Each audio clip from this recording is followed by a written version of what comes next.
So, hi everyone. If you know me and you've been following the work that we've been doing as synthetic users and how people have been reacting to it on LinkedIn, you know that I tend to jump in anytime someone kind of comments on the product without having even tried it or has feedback that is not really constructive feedback and just is like, oh, this doesn't work.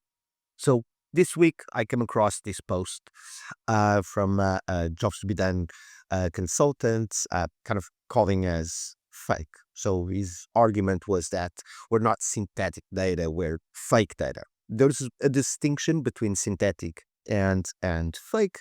I asked Claude from Anthropic to kind of give me some definitions and on what the difference, and I shared them on the post.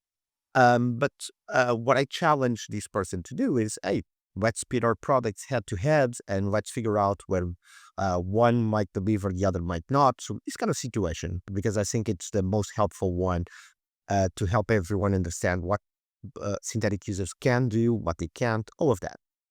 And finally, I got the person to give me an example of one of the studies they ran. So this is one of them.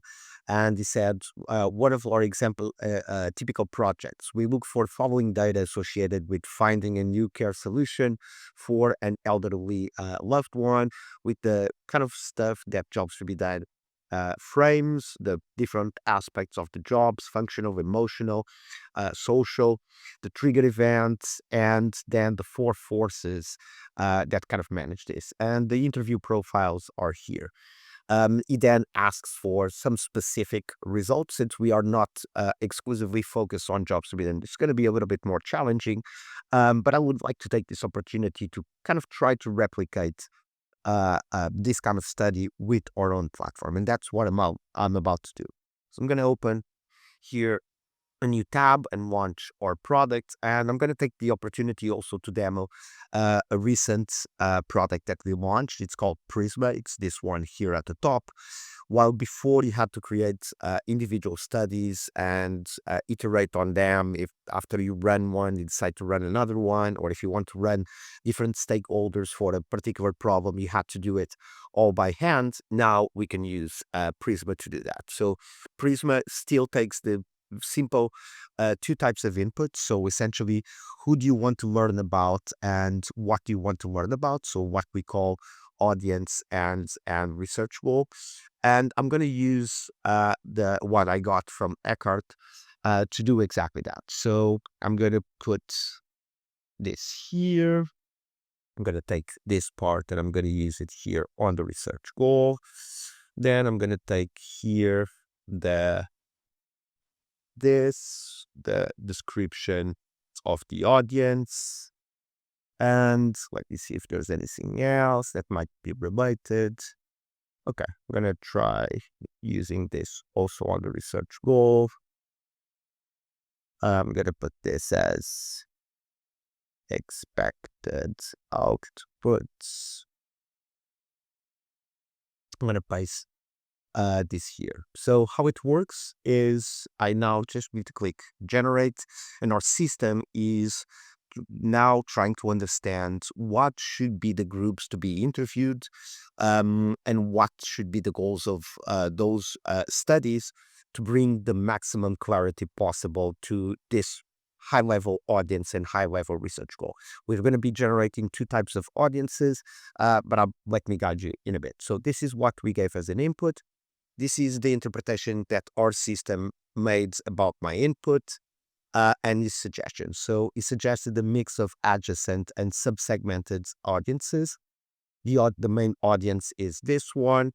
And then there's some considerations here, the diversity of socioeconomic backgrounds within the target audience and the variety of caregiving needs and care solutions available in the region. So let's go into each individual suggested study so we can better understand what we're talking about. So these yellow cards here are what we call subsegments. What are subsegments? Essentially, they're segments of the original audience we provided. So in this case, the primary caregivers, this one, adult children living with elderly loved ones, the elderly individuals themselves. And then these two blue ones are what we call adjacent audiences. So they're not part of my original input, but they're audiences and stakeholders that might also be relevant to bring clarity to the research goal. In this case, healthcare professionals or social workers, and then extended family members. So you're going to see that there's different priorities in each of them. Our system tries also to bring that. And you're also going to see that the goals for each one of these studies are not exactly the same. They were designed to bring that maximum clarity I was discussing before. So I'm gonna put 8 here, 8 also here. No, on this one, I'm gonna go for 7. On this one, I'm gonna go for 8. This one, I'm gonna leave it at 5. And this one, I'm gonna go for 6. So now at one click, I just need to do one click, and I'm gonna run all these studies uh, in parallel, so we can have the maximum clarity possible. This takes a bit of time. So we have 8 and 8 is 16, plus 5, 21, plus 7, 28, and then I think it was 6 on that. So there's a lot of interviews and back and forth, so it takes a little bit of time. When this finishes, I'm going to get an email letting me know that all the studies have run, and I'll record another video to show you what the results were and what the next steps are.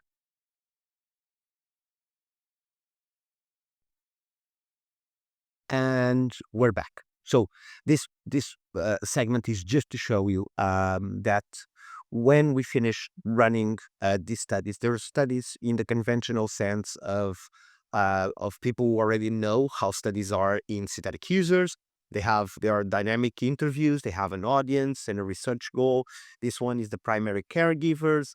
They have here all people who have been interviewed, and the interviews go up to 9 questions, no, 10 questions. You can ask follow-up questions to any of them. You can create reports. You can do annotations, same way as before. So each one of these studies is a study in itself, and we think by themselves they are quite valuable. But what I want to show you now is that at a click of a button, you create a report, an extensive and comprehensive report that summarizes all these studies in a single report, so you can really have that 360 view of the topic. So that's what I'm going to do. Again, it's going to take a little bit of time because this is a lot of words. And I'll get back to you when it finishes to show you what these reports provide. Okay, so all our reports as finished, so we can now see what we got from this. So our reports essentially have, depending on the number of studies, so one section per study. The ones you see here are sections just for that particular study, how it integrates with the other studies, how does it contradict results of the other studies. So trying to bring light to the tensions that might be relevant here. And then we start with this executive summary, in which we kind of explain what happened, and we extract 3 major discoveries, 3 unexpected insights, and 3 actionable recommendations. That each of the individual studies has their own components. So in this case, we get a report with the functional jobs, the emotional jobs, the social jobs, the triggered events, the constraints, the pushes and pulls, the habits and anxieties and desired outcomes and avoidances, how it connects with the other studies we ran, and some supporting evidence, same for each of the groups. And then we close after all the groups. We close with kind of a semantic analysis. In this case, the balancing act of independence and support, emotional tool of caregiving, the importance of trust and connection, financial strain. So we get a lot here, some pattern analysis on some with some segment specific variations and some contextual influences. Finally, insight synthesis, and strategic implications, in which we get into some opportunity areas that might be relevant and some actionable recommendations for the care providers and agencies, the policymakers, and the family and caregivers. And finally, a conclusion. Just give you an idea of this. Let me just generate a PDF that includes just the report, doesn't include the interviews of the studies that were used to create this report. And it's a 37-page report. So you get all of this in a easy to read PDF that you can send someone else. So this is what you can do in synthetic users, just in synthetic users. What I'm going to be showing you in the next segment is how you can export data from synthetic users and use other tools for you to be able to have conversations with your data and to explore even in more depth what we already provide. And here we are for the final segment. So right now, what I want to show you is that you can export data from our studies to then use in different tools. There's a lot of stuff you can do outside synthetic users. We don't aim to be the only thing that exists out there. We know there are some specialized tools that might be ready better for certain parts of your role. In this case, what I'm going to show you is something we want to build also within synthetic users, but since we haven't yet been able to do so, I'm going to show you how to use an external tool, an amazing one, like NotebookLM to do that. So NotebookLM is this amazing tool from Google in which you can add sources and then generate different types of reports. You can speak to your sources. You can do podcasts about your sources. And that's what I'm about to show you. So I'm going to drag, I came to each of my studies and I exported the data for the study. So all the interviews, I clicked this button here in the top. I selected text and I exported that file. And that's what I'm about. So you click this, then you click text, and you get a file with all the interviews in the report. And this is what I'm going to be importing now to NotebookLM. So I'm going to grab here the 5 studies that for me to use here. Something's not going well. Where is it? So let me just figure out how to best do this.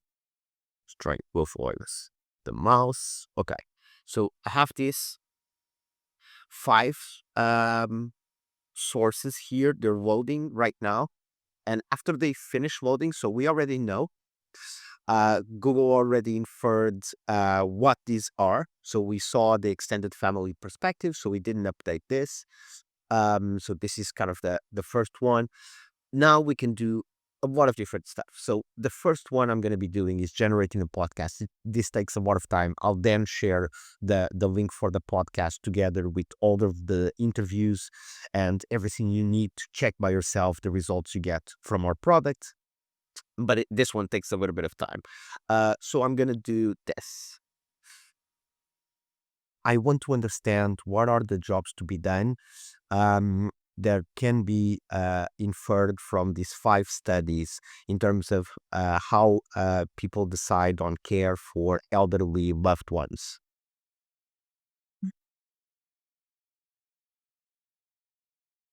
Let me just correct here. That can be inferred. Okay. So this is just me giving some custom instructions for the podcast, which is now generated.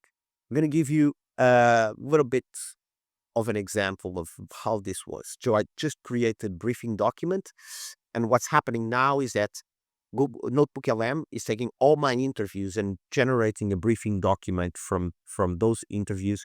And it has a really cool thing, and this is what I really want to show you, is that you can see it's quite comprehensive. Let me just make this slightly bigger so you can see all of this. It has the emotional landscape of caregiving, the triggers and constraints in decision making, the importance of personalized care, the role of support networks, leveraging technology.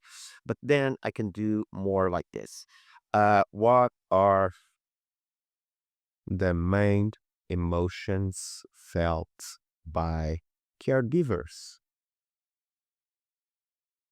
And I give them this, and NotebookLM goes and analyzes all the interviews, particularly on in this particular case will be the ones by caregivers, and will provide me an answer that not only is in depth, but that you can click and see exactly which each source for each one of his comments. So guilt, let's see. Many caregivers experience guilt, feeling they are failing their loved ones by not being able to provide care themselves. Let's see which sources use. Can you describe a specific situation where a family's emotional concerns impacted your decision making? The adult daughter was okay. So this is not for a primary caregiver, but it's a social worker quoting, if I put him in a home, I feel like I'm giving up on him. That guilt was a huge barrier. So you can see exactly which sources are used for each one. So the emotions are guilt, fear, stress, anxiety, frustration, sadness, and relief. Let's give it another one. Um, Using the four forces framework from jobs to be done. What are they in these specific? In this, what are they in these particular situation? Not only can we write our own questions, as you saw there in some chips, it can also suggest some questions for us to ask our document. So this is an amazing, amazing source. So one thing that we can do with each of these conversations is to save them as in we note here. Then notes can also be saved as sources, so to be used here. So this is a really, really amazing product. Congrats to Steven Johnson and Raiza and the entire team that built this. This is one of the most amazing products in recent years. So this is really, really cool. So let's see what it returned. So it returned the pushes, the pulls, the habits, and the anxieties. And each one of them includes all the sources that were used for this. So this is how we can use data generated within synthetic users with external tools to complement the work that we already help you do. So this is kind of how you can answer this type of questions using products like ours in conjunction with others to get clarity on any research question and any audience you want. We don't, let me reinforce this, we believe there's a lot of value in speaking to humans. We do that ourselves with our customers, with people who we think might be a good fit for our product. But we also use synthetic users to build synthetic users. We think of ourselves as a tool in a great researchers or a great product person's toolbox. Not we don't want you to stop talking to humans. We just want you to do it in a better informed way and leverage these amazing technologies to get your work done with quality and a lot faster. Thank you all for watching this. Looking forward to have you try synthetic users. If you want a personal demo or any guidance, just let me know. We're here to help.